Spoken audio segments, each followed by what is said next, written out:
Sweet. And with that, the floor is open if anybody wants to start. Hey Brad, What's up, how Mike? you doing? Good. With with the way you guys have been using different personnel groups, I mean, without giving away obviously game planning stuff, have you guys found a bit of like not like a side identity, but have you guys found a niche in certain packages where you feel like you're just kind of scratching the surface on what you guys can do from a personnel standpoint? Yeah, I think the benefit is you let guys show you what they can do, what they're being productive of, and it's coming to life on game day. I told a couple of them, hey, when you put routes consistently on tape, whether it's practice or in the game, that gets the offensive staff, that gets general game planning. That we look for those now. Now we're going to look for those when we're watching the film, and we're going to look for compliments off of it to try to continue to develop your route tree. So it's always something you preach to young receivers, whether running back or young tight ends. It's like, hey, continue to build out your tree. The second we feel you're consistent enough to execute it versus the different looks that might be presented in a game, all right, then we're going to go ahead and green light you and make sure that we're getting you on that route. So our guys have done a great job of continuing to stack those bricks, build a foundation of what they can, consistently execute. And now it's our job to continue to develop some of the complementary routes off of it as well. And then I wanted to just ask you about Jatavian Sanders. It seems like he's been kind of like an outlet guy initially, getting a lot of short yardage catches, chunks there. But then we saw him kind of expand a little bit downfield this past game. How has he grown as a route runner, and how has he grown as a piece of this offense? Well, we knew he could do it. I mean, you go watch the college tape, and he has a natural feel, for leverage, for attacking the ball, and catching with his hands. So we knew, when we drafted him, we wanted him to be a piece of our pass game going forward. And for him, it's just taking those full speed reps. You can't, you can mimic as close as possible in a practice, what it's like to be out there in a game. But you can't get all the diverse reps that you'll get with full speed game reps. So those have been so valuable for him, especially when some of the other guys are down. For him to get those extended reps, whether it's the pass game or the run game, you see him take steps, playing physical in the run game as well, and that helps open him up in the pass game. So we're really excited about, sometimes you always wish all your guys were healthy and you had them all available, but the guys are going to benefit too from getting extended reps, and he's been, a big piece of that. Thank you. Yep. All right, let's go to Alex, followed by David Newton. Hey Brad, how's it going? Good. How you doing, Alex? Hey, doing great. Talking about Jaylen Coker, what has impressed you most about him the last few weeks? Yeah, Jaylen's got a natural route running ability. I think it's been on display since his college days. He just knows how to play with leverage. He typically does the right football thing. You watch players play, you watch receivers run routes, and it's, hey, I wish you could manipulate. Oh, there you go, you did it right. So he does a really good job of playing with DB's leverages and pushing the route depth, and then also he has a big frame and he knows how to use it and get himself in between his defender and the ball. So just really proud of the steps he's taken in the last couple weeks of being active in his first couple games, and just again stacking those bricks of routes that he feels comfortable with, that Andy feels comfortable throwing, and now we got to continue to build those complements off of it. It seems like through the first few weeks that y'all have been scheming him open, whether it be through drag routes and stuff like this. He was known at Holy Cross to go up and make plays, whether it be in a fade ball situation or just beating his defender one on one. What's the process that a rookie has to go through from being someone who, okay, I need to be schemed open, to someone who can just go out there and make plays?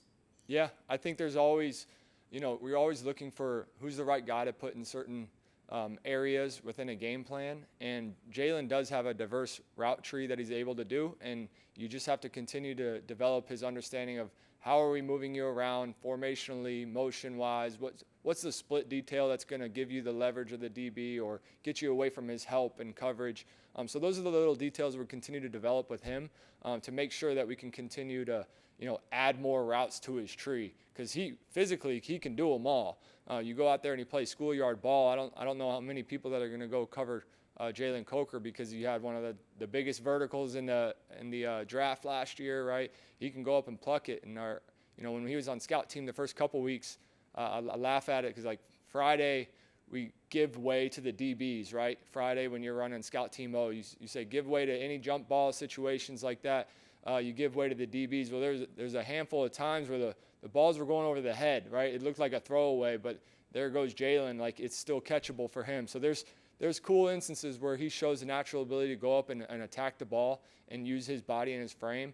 It's just the detail of fitting himself within the scheme, formationally, motions, splits, all of that, which will continue to build confidence in us as a staff, but then also the quarterback, and he's going to be exactly where he needs to be on time.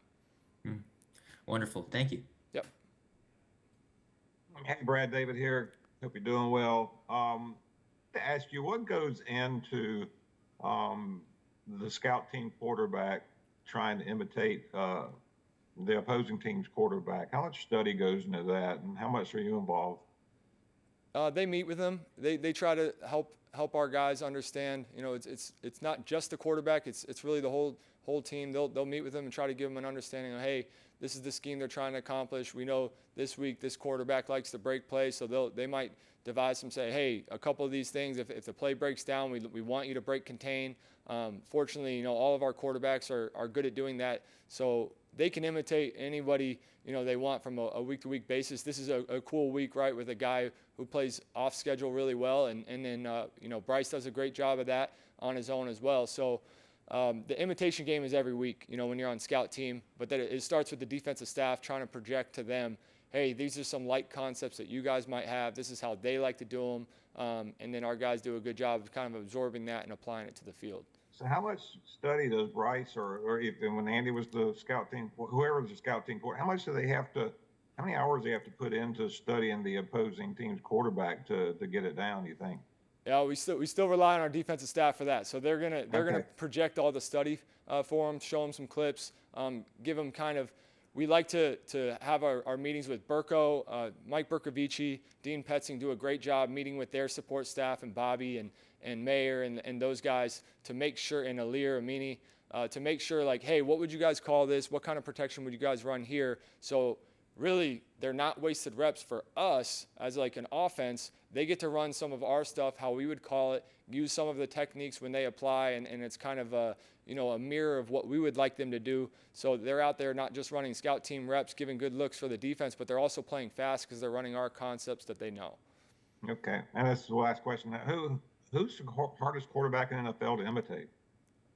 Honestly, you'd have to put some of the guys that play off schedule, like Lamar, right? You watch Lamar Jackson, and teams play them so differently. I think when you watch a defense and you see the scheme is so different for that quarterback, those are the ones where you're like, okay, like these are the elements, like we can't just tell them to drop back and run, certain concepts that we run, like because the defenses are all going to play him differently because he is such a different dynamic player. So that's when you kind of get into the head of the scout team quarterback and say, hey, maybe don't go through your normal progressions here. Maybe like 3 out of 4 times, let's break, contain, extend the play, and get our defense ready to plaster and cover downfield for an extended play.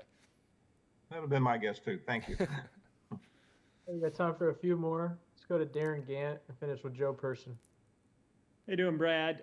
From your perspective, what's the biggest difference between Brady Christensen and Austin Corbett at center?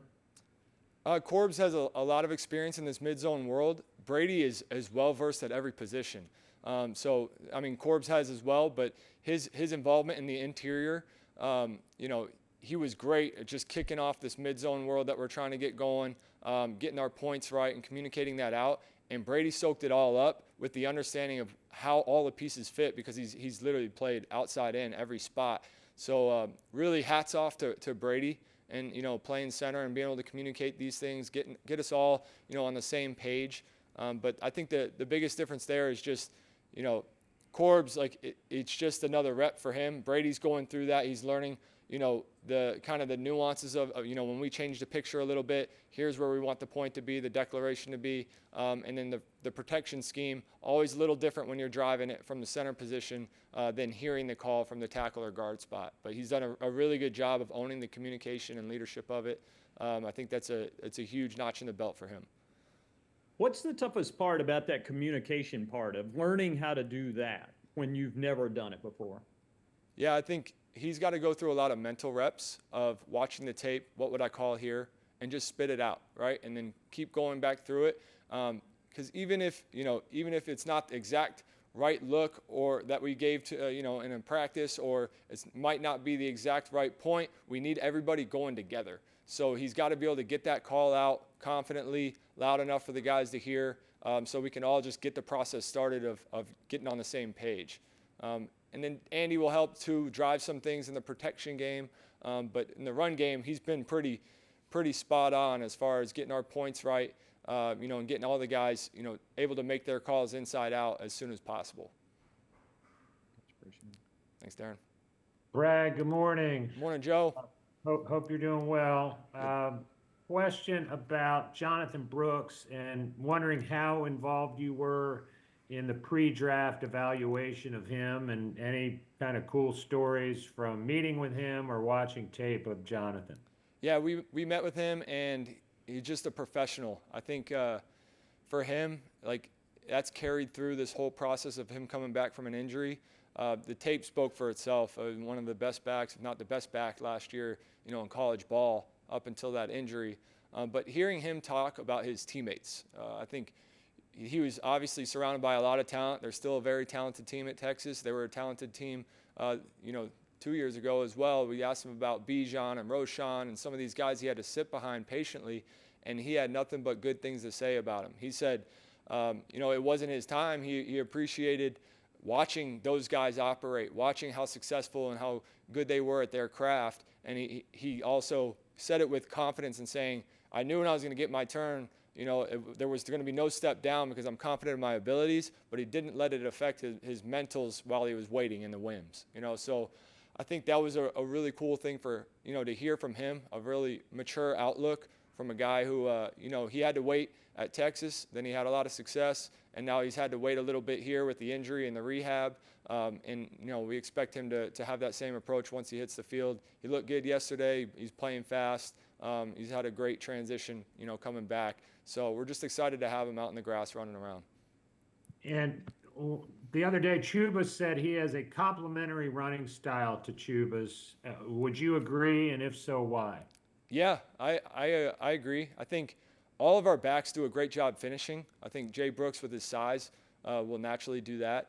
The first day of watching him play, full speed in a team type period, he's got great feet for his size. You don't typically see a back that big, being able to glide and make cuts the way he does. So that's really exciting. And again, it's really early to see, just want to keep stacking reps for him in our schemes and see how he, pushes his landmarks and, hits the holes with confidence. But just the physical stuff, like he's got what you want at the back position.